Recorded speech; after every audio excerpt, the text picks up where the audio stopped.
2014 was an interesting year. Although my car was originally built for drifting, we had a lot of success with road racing last year, and we decided this year to focus solely on road racing. To do that, we needed to make the car a little bit more competitive, and that meant making some changes.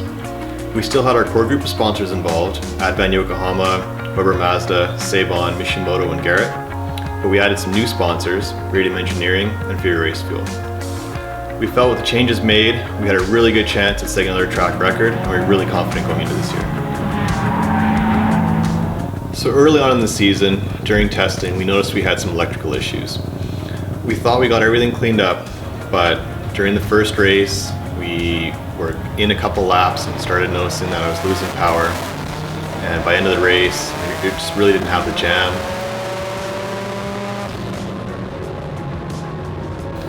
So we brought the car in and we figured out that it was the HKS ignition booster that had failed.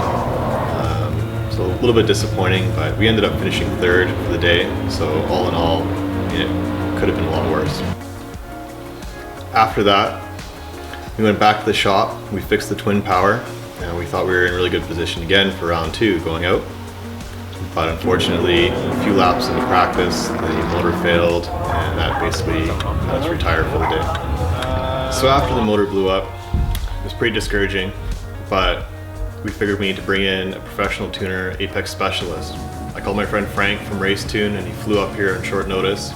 We booked some dyno time and decided to focus on making the car the best possible car that it could going into round 4. Frank really knows his stuff, and you could tell just by his methodology, the way he worked through the problems, that we were in really good hands. But unfortunately, another motor just wouldn't hold together, and we ended up blowing out the Apex seals on the 3rd motor of the season. So by now you can imagine my frustration. Went back to the shop and went to work putting another motor in the car. In the last round, we had a fresh motor, we had a fresh tune, everything looked really good. We got out on track and I was excited. I mean, this was the chance to really prove what we could do this year.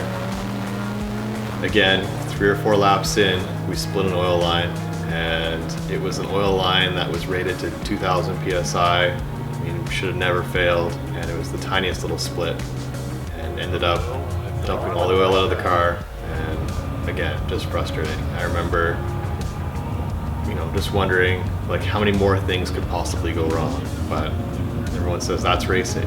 We have good days and bad days, and that was one of those days that you definitely felt the strain. So yeah, I mean, it hasn't been an easy year. We made it to every event, and we got a lot of qualifying points. We got some finishing points. At the end of the season, though, we ended up finishing 3rd overall. So, I mean, I'm pretty happy with that, but I definitely think going forward we can do better, for sure. We set a track record last year. I know this car's capable of leading the pack, and with the help of our sponsors and a little bit more fine tuning, we can definitely go ahead and be in a great position next year.